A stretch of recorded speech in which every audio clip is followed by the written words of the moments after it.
और अगर मैं कहूं कि शायद आज तक के भारत के सबसे पढ़े लिखे नागरिक थे, तो मुझे लगता है ये अतिशयोक्ति नहीं होगी। मैं नहीं जानता कोई और भारतीय जिसने इतनी पढ़ाई की हो। आपको शायद पता नहीं होगा कि उन्होंने 64 विषयों में 64 सब्जेक्ट्स में मास्टर्स डिग्री हासिल की थी। एक मास्टर्स डिग्री लेने में नानी याद आ जाती है, एक एमए करने में, एमएससी करने में नानी याद आ जाती है। उन्होंने 64 सब्जेक्ट्स के अंदर मास्टर्स डिग्री हासिल की थी। उन्होंने 2 डॉक्टरेट डिग्री ली थी, 2, एक अमेरिका से और एक इंग्लैंड से। इतने गरीब परिवार से वो आते थे, इतने गरीब परिवार से आते थे, उनके घर में खाने को नहीं होता था। जब वो इंग्लैंड में डिग्री कर रहे थे तो बीच में उनका वजीफा रुक गया, उनको डिग्री बीच में छोड़ के आना पड़ा, और फिर वो यहाँ पे पैसों का जुगाड़ करके दोबारा डिग्री लेने के लिए गए थे। इतना पढ़ाई को इतनी ज़्यादा तवज्जो देते थे। 2 विदेशों से डॉक्टरेट डिग्री ली थी उन दिनों में। आज की डेट में कोई बच्चा अगर फॉरेन में पढ़ने जाना चाहता है, कितना मुश्किल है किसी के लिए फॉरेन में पढ़ने जाना, अमेरिका में, इंग्लैंड में पढ़ने जाना आज की डेट में कितना मुश्किल है। उन दिनों में ऐसा शख्स जिसने 2 डॉक्टरेट डिग्री फॉरेन से ली थी, उनको, और उस जमाने के वो पहले डॉक्टरेट डिग्री हासिल करने वाले पहले भारतीय थे। उनको 9 भाषाएं आती थी, 9 भाषाएं, और उनकी एक पर्सनल लाइब्रेरी थी। किताबों के बड़े शौकीन थे। पर्सनल लाइब्रेरी थी जिसमें 50,000 किताबें थी। उनकी लाइब्रेरी का नाम था राजगीर, और कहते हैं कि दुनिया की सबसे बड़ी लाइब्रेरी उनकी पर्सनल लाइब्रेरी थी। इतना ज़्यादा उन्होंने पढ़ाई को तवज्जो दिया।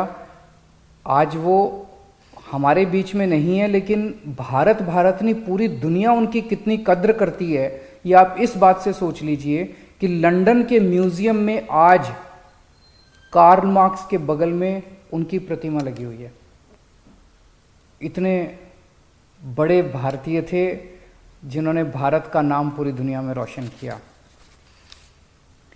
हम 75वां साल मना रहे हैं आज़ादी का, 75th ईयर ऑफ इंडिपेंडेंस, और इस मौके पे मैं एक बहुत बड़ा ऐलान करने जा रहा हूं कि बाबा साहब अंबेडकर के जीवन को बच्चे बच्चे तक पहुंचाने के लिए दिल्ली सरकार उनके जीवन पे एक बहुत भव्य नाटक तैयार कर रही है, बहुत बड़े स्केल के ऊपर। जवाहरलाल नेहरू स्टेडियम में दिखाया जाएगा, 5 जनवरी से दिखाया जाएगा।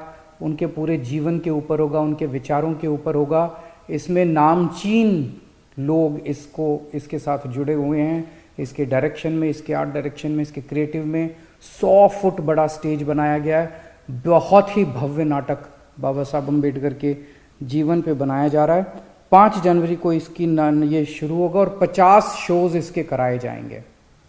जनता के लिए फ्री होगा, कोई भी आके देख सकता है। अंतर्राष्ट्रीय स्तर का इसका प्रोडक्शन है, और शायद भारत देश में पहली कोई सरकार है जो बाबा साहब अम्बेडकर के जीवन को बच्चे बच्चे तक पहुंचाने के लिए इस किस्म का प्रयास कर रही है।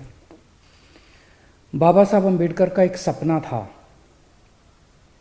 जो जैसे वो बहुत पढ़े लिखे थे और उनको पढ़ाई की कीमत पता थी।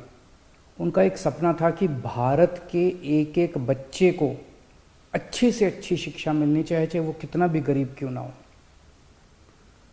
मैंने कसम खाई है कि बाबा साहब का सपना मैं पूरा करूंगा। आज 70 साल हो गए आज़ादी के, अभी तक हमारे देश के अंदर गरीबों को अच्छी शिक्षा नहीं मिलती। मैंने कसम खाई है, बाबा तेरा सपना अधूरा, केजरीवाल करेगा पूरा। ओमिक्रॉन देश में एंटर कर चुका है। कई जगह से खबर आ रही है कि यहाँ भी ओमिक्रॉन के पेशेंट पाए गए, वहाँ भी पाए गए, दिल्ली के अंदर भी पेशेंट पाए गए। लेकिन मैं सबको कहना चाहता हूँ कि पैनिक करने की कोई ज़रूरत नहीं है, घबराने की कोई ज़रूरत नहीं है। मैं इस पे लगातार नज़र रखे हुए हूँ। मैंने पिछले हफ्ते भी रिव्यू मीटिंग ली थी। हर चीज़ की जो ऑक्सीजन है, बेड्स हैं, दवाइयाँ हैं, इक्विपमेंट है, जिस भी चीज़ की ज़रूरत है उन सारी चीज़ों को हम पर्याप्त मात्रा में अवेलेबल कराएंगे। और चिंता ना करें, बस आप अपना काम करते रहें, सोशल डिस्टेंसिंग मेंटेन करें, मास्क पहनना बिल्कुल ना भूलें। मास्क सबसे ज़रूरी है, घर से बाहर निकले तो मास्क पहन